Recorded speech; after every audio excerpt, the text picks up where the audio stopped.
O ratu na Bliskom istoku razgovaram sa Abdelfattahom Abusrourom, profesorom na Univerzitetu u Betlehemu i palestinskim aktivistom za ljudska prava. Mr. Abusrour, thank you for joining us. Thank you for hosting me. IDF has announced the third stage of the offensive. Since it was said it is going to have three phases, do you think the end of this destruction on this scale is near? Well, I guess there is no end for this Israeli occupation. Since 75 years, we are living this occupation and oppression on continuous level. The first stage was in 1948 with the ethnic cleansing of 70% of Palestinian population and destruction of 534 villages. Now it's a large-scale ethnic cleansing in Gaza will be followed by the West Bank and eastern part of Jerusalem. So the plans are to destroy everything, to kill as many people as possible, and to evacuate everybody who can flee, and kind of organize with the neighboring countries hosting Palestinian refugees who managed to stay alive, and so on. And all of it is not about resistance, it's about economy, it's about the gas, it's about business that is done, and so on. So unfortunately, the ethnic cleansing that is happening and continue to happening after people talked about peace process in Oslo in 1993, which would have ended in 1998 with two states living in love and harmony, it did not stop the occupation from expanding its colonization and continue to kill people on small doses sometimes. But when it happens on such a scale, genocidal scale, by this apartheid system, then people may wake up and start to react. But unfortunately, we don't need reactions. We need action on the long term to end this occupation and to stop it and permit people to live in peace and harmony and share the best of their humanity and not dehumanize them on every level in their existence and deny them even the breath and the water and whatever humanizes us as a human being. On one side, with all the pain, sympathy, empathy to Jews and their suffering, I guess everybody knows we were not the cause of their suffering. Why we are paying for the racism of Europeans against Jews in Palestine? We are not the enemy. Palestine was, is, and will continue to be a land of multiplicity and diversity, a land of inclusion and not exclusion. But this system, Zionism and racist state of Israel, wanted exclusivity. And this cannot fit with the culture and land of Palestine. How the situation in Gaza in last 2 months reflects on the West Bank? Well, West Bank has been on small death doses, as I have been saying since the 1967, after the occupation of 1967 of the West Bank and Gaza and eastern part of Jerusalem, uprooting trees, expanding colonies, and giving them license to kill, free license to kill, and with the two ministers who are settlers in illegal colonies in the West Bank, promoting this violence against Palestinians and want to erase the towns and give weapons for these illegal settlers in the West Bank to kill and drive people out of their homes and properties and take more lands and expand the colonies.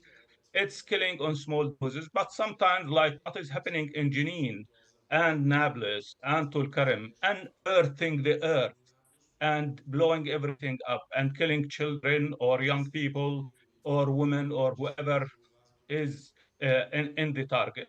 The targets are not mostly people who carried gun. Almost 95% of Palestinians or more never carried a gun in their life. People resisted for keeping their culture, their identity, their humanity, their beauty, their hospitality as Palestinians. And all those who come and visit can witness of that. And you can see also the difference between the hostages, if we can say that, that were liberated from Gaza, the Israeli hostages that were liberated from Gaza, compared to the Palestinian prisoners who are detained, most of them administrative detention, which has no charges at all.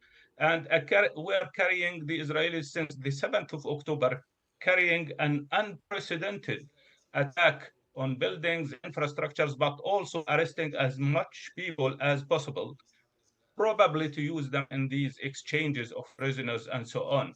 So, unfortunately, attacking villages, towns, refugee camps, unearthing the earth in many buildings, destroying homes and families, and so on, destroying the memories of people with their houses and homes and property, dividing families and cutting them from each other, imprisoning children who are 10, 12, 14 years old, and so on, against international law, against UN resolutions. And people stand with Israel. They have the right to stand with whoever they want. But there is a legitimate right of people to resist the occupation when they are oppressed. And I guess the example of Ukraine is a clear evidence that people under occupation have the legitimate right to resist the occupation by all means, including this armed struggle. Yet Palestinians, as I said, more than 95% never carried a gun in their life. So why this killing? Why this genocide is happening in every level in our life? We are taking our heritage, taking our food, taking our culture, taking our identity, taking our lands and resources, water, and whatever is under the ground, on the ground, and in the air is controlled by the Israelis. Left freedom of movement is completely blocked. The cities in Bethlehem or others are completely blocked. People cannot pass from one place to the other within even sometimes Bethlehem governorate because of the Israeli controls and so on. One road connects the West Bank from the south to the north. If this road with the checkpoint, a fixed checkpoint, is closed, then nobody can move. And so traveling, importing, exporting, manufacturing is in the hands of the Israelis since the occupation of 1967. But added to that, freedom of movement. Students cannot go to university. Uh, Children cannot go to their schools if they are living away from that. People who are working on daily basis have no income anymore. Palestinians who workers from Gaza who were working on the Israeli side were pushed and left in the West Bank without any resources and so on. And we, as communities, as organizations, try to provide them with food, with clothes, with whatever is needed to live in dignity and respect. But in the same time, Israeli occupation is doing everything possible and impossible to dehumanize us and take the land, separate people and families from each other. And the families that I have in Gaza or in Jenin, dissociated with this cutting of electricity and internet and communications and so on. So what else can we do?